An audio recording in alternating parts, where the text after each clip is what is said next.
jam hire mon bandiraɓe tedduɓe musidɓe sehilaɓe dingiral jamma bela calminama on jurama en garti kadi ha hande jokkude ɗo yewtere nde gonnoɗen e dow mum walla jewte ɗe gonnoɗen e dow mum ceerno Souleymany Baal e wondiɓe mum tawno ɓeɗo mawɓe ko waɗɓe fayida no fewi darnoɓe zamanu mumen ha hande kadi e zamanu mo gonɗen o kala ko farnorte kala ko waɗi fayida eɗen mbawi wiide koye mabɓe ɓen ɗon yimɓi ɗum kala ko farnorte hande ene winde e kayitaji tawi ko darti tan kamɓe ɓe jiino ɗum ɓe gollini ɗum guila nden holko farnorte hande tawi ceerno Souleymany Baal e yontitiɓe mum jiino ɗum guila e tema dande 17 ko ndimagu neɗɗo ko wiyete ko la liberté ko 1789 rubnaɓe bindi la déclaration de droit de l'homme kono ɗum koye mato koye kayitaji tan ɓe karno koye bindi tan ɓe mbi neɗɗo foti ko rimɗude kono ɗum haɗani ɓe ruttitade caggal eɓe daha yimɓe ɓe jeeyi ko ɗon noon ceerno Souleymany Baal certi e mabɓe ceerno Souleymany Baal mbi neɗɗo foti ko rimɗude hay goto fotani folde ɗum hay goto fotani tan wiide ko min laami ma ko belami fof mboɗo waɗa e dow hoore ma ɗum waɗi ceerno Souleymany Baal ɓe mbi loppet en caltima ɓe mbi deniyankoɓe goppe fuutankoɓe ndimɗa on tampiniɓe men safalɓe tampiniɓe men tubakoɓe tampiniɓe men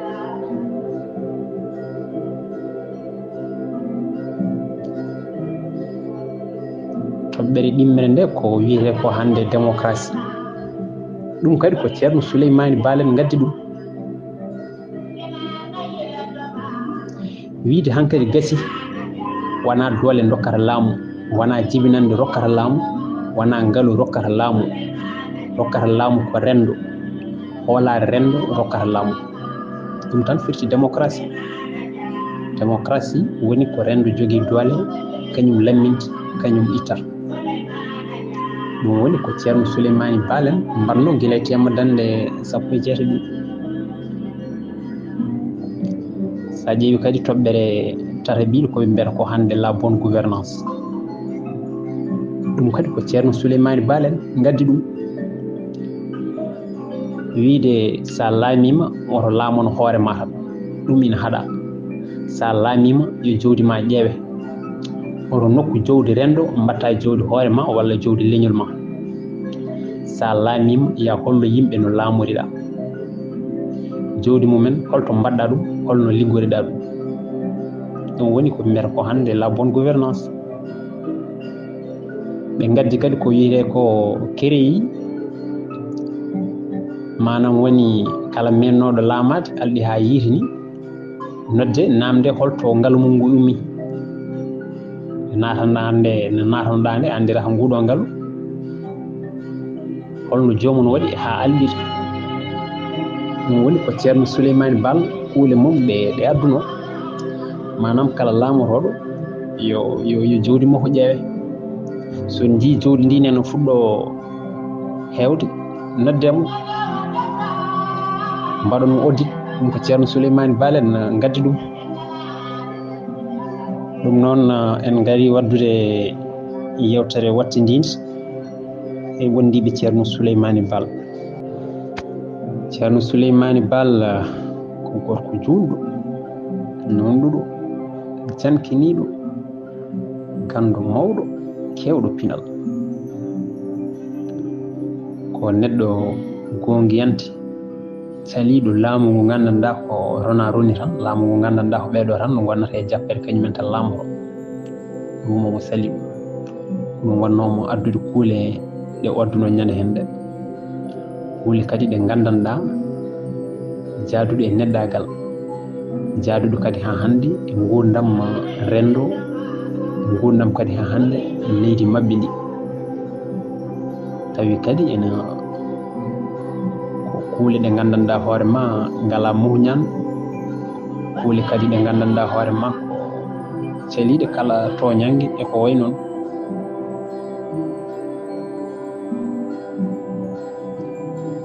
ceerno Oumar Kane sifiima mbaadi ceerno Souleymani Baal.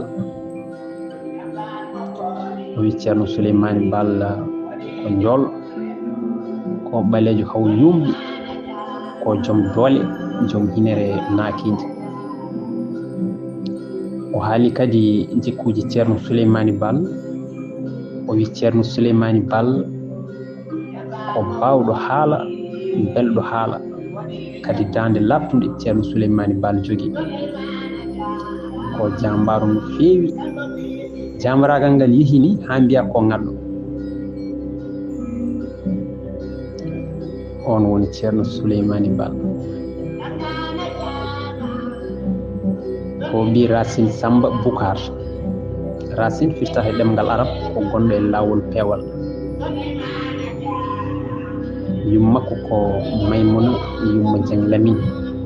Maymunen kadi firtata haa hannde e ɗemngal arab ko duwanaaɗo walla hunde duwornde.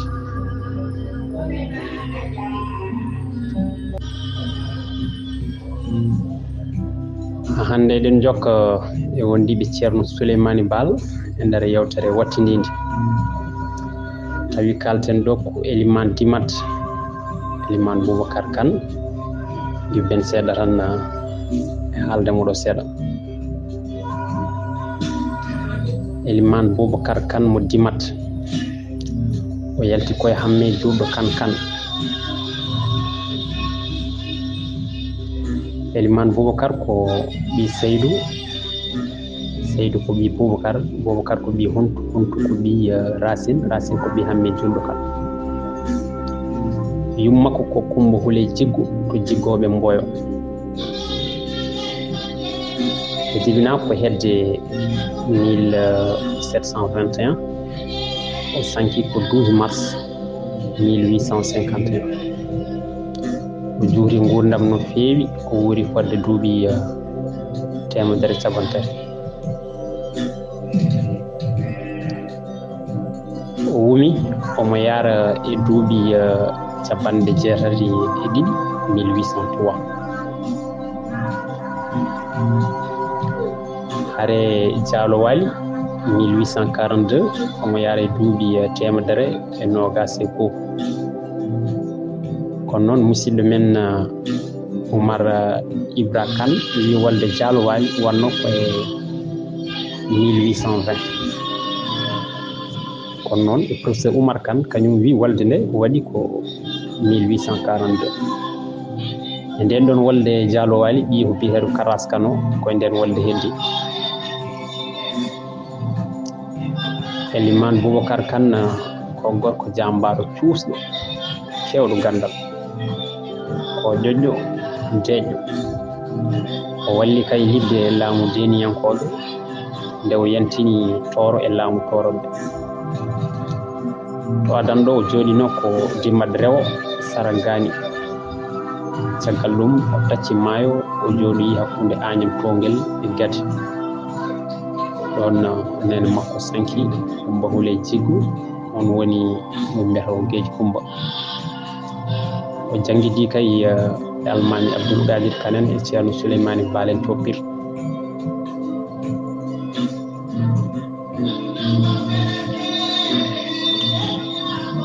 e mbi noon ɓe goɗɗodirani no duuɓi no feewi, kanko Eliman Boubacar Kane, konko e Almami Abdoul. Almami Abdoul ina hooyinomo no feewi, kala ko waɗatno ma o disnomo hen yiyande makko. ɓe mbi kanko Eliman Dimat o hawri kadi e Seeku Martal. o hirjini ɗum, o totti ɗum o waajuji no feewi, kono kam o yahani jihad mo. wiyama noon o yamiri ɓiye yo yah notoyo jihad o. ene wiye ko waliw Allah mawɗo, ko noon dey yimɓe tulde Dimat jaggiri mum. ɓe mbi noon won aadaji tawreɗi to tulde Dimat ɗo, ɓe mbi ko kanko fuɗɗi ɗum. kala eliman dimat keso ko ma yumbino balɗe 7 to galle mal dimat. Mal dimat noon ko mawɗo galle tal pendaw en. ɓe mbi kala ngaari hirsandi eliman dimat jeyi asale ngaari. Subalɓe dimat ina dawanamo awo ñalawma fof e balɗe 3 fof. Fulɓe dimat kadi ko noon dokkirta eliman dimat hoore kosam balɗe 3 fof hen ñalawma goto.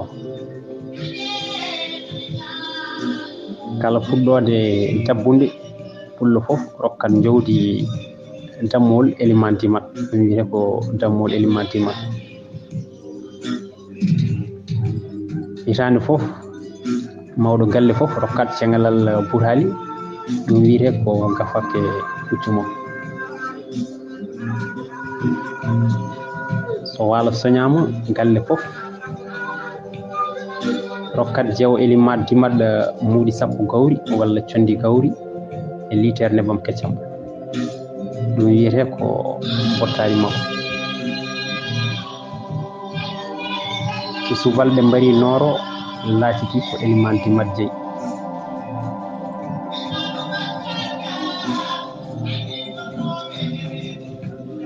Eliman Boubacar kan noon feccino yimɓe dimat fecci ɗi.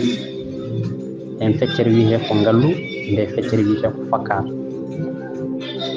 Wonɓe ngalluɓe ko famiyaji yettateɓe kanɓe de li aram tal pendaw. Ɗen tal pendaw en noon ɓe mbi mawɗo maɓɓe ko mal. Mal noon ko kam rewi eliman dimat, ko kanko ardoto baru so ina waɗoto. Wondude ɓe ɓe mbiyata si doga jam si e si ɓure en ɓe fof jeeya koye famiyaji ngallu. To banggue leñol fakkaren ɓen ko jiggu Ligisayba Birama, ɓiɓɓe Barani Jamsi, Gaadi Simo Ndar. Mbi ko ɓeɗo jeeya koye leñol fakkaren. Almami Juma suɓa he koye Ligisayba Birama, ko kamɓe lomtoto eliman dimat so sankima walla itama. Kamɓe ɓuri li aramen ɓe ɓattade eliman dimat, ko kamɓe gadi wondude makko e tacci worgo nde. Ɗum noon bandiraɓe maro ko ɗo katten eliman dimat no mbiɗen ni o juuti gurdam o sanki ko 12 mars 1851. omo andira kadi han hande caggal dartingal calingal jimandi tubaki. O dartima tubakoɓe no fewi. O laamima dimat, o wari noon e gaddigu dimat ko 1801 hande wurti e joomi ko 1851. nde noon o laamima fodde duuɓi 5. komo yalti aduna tan nde dimat jebbili han kadi foola. kankone kadi no mbiɗen ni o jeyno koye filñitare ɓuuro toro wiyetende filñitare toroɓe yaltunoɓe e ceerno Souleymani Balen wallunoɓe lidde laamu deniyankoɓe e helde muudo hoto. eyyi ɗum noon bandiraɓe tedduɓe e musidɓe sehilaɓe, tawden kaali yontande ceerno Souleymani Balen waɗnoɓe filñitare e Fuuta nde janggoynoɓe to Pirto. ina hani kadi kalen ɗo seeɗa e ceerno mabɓe tono jasɗo ngal ɗo duɗal jalten ngal ɗeɗo koode mawɗe dowlunoɗe e saaha mumen, waɓe henno ceerno Souleymani Balen, almami Abdoul Gadir en e ko nandi hen. ceerno mabɓe tono wiyete ko Serigne Pir Demba Fall, o nene mum wiyete ko Hari Lum, bam makko wiyete ko Gadi Hammad Fall, ko on woni Hali Amar Fall. Ali Amar Fall jibinaa ko hedde 1555 o sanki 1638 sankaare makko duuɓi capanɗe 62 ko adi jibineede ceerno Souleymany Ba. Nde noon en paami hen sahaaji won sikkooɓe ko Ali Amar Fall janngini ceerno Souleymany Balen kono wonaa Ali Amar Fall. Ali Amar Fall ɓe tawndiraani aduna eɓe mbeewndiri ɓe kawri koye ɓiimu ne wiye Serigne Pir Demba Fall. Ali Amar Fall sosi Duɗal mum pirngal ko 1603 o yalti aduna 1638 ceerno Souleymany Bal jibinaa ko hedde 1720 nde noon en nganndi ɓe tawndiraani aduna. Kanko Ali Amar Fall o taani ko debbo tawi ko yummum bam makko wiyete ko jeegi moodi on ko Fuutanke. To bange bam makko ko ɓe jolfuɓe ɓe jeeya koye falɓe dammel Kajoor en. To bange yummum bam makko ko Pullo toon ɓe jiidiri Fulɓe. Taani ko gorko ko Paati Koli wiyete on ko ɓi dammel Mande Set, on ko ɓi dammel Dacce Fa Njoogu. On ɗon taani ko Paate Koli ko kañum arno janngude Fuuta. O resi ɗon debbo Fuutanke ina wiye jeegi moodi o jiddini mum biyeteeɗo Hammadi Jeegi on woni Ali Amar Fall. Ali Amar Fall ne kadi resi ɗon debbo Fuutanke ina wiye Hari Lum ɓe dañji Demba Hari on woni Serigne Pir Demba Fall. To ceerno Souleymany Balen janngoynoo to e Fuutankooɓe heewɓe ne kay janngoyino to. Serigne Pir Demba Fall mi joginoo fodde capanɗe 3 almuudo hakkunde Fuutanke e Ɓundunde. Kanko jibini Boubacar Amina Gaye, kanko jibini Hammad Penda, Moukhtar Diop Penda e Makumba Penda. Ɗum noon banndiraaɓe tedduɓe musidɓe sehilaaɓe ko ɗo katten haa ñande wonde so Allah jaɓi ko kaalanoɗen ɗo e Elimane Timat ko en tuuminoo e Oumar Kane professeur Oumar Kane. Tawi noon ko Serigne Pir Demba Fall tuumninɗen koye Cheikh Moussa Camara. Ɗum noon Allah jaarama on jaarama on beltanama tawi kadi taranano on ɗum ko musidɗo mon Hamidou Ndiaye on beltanama.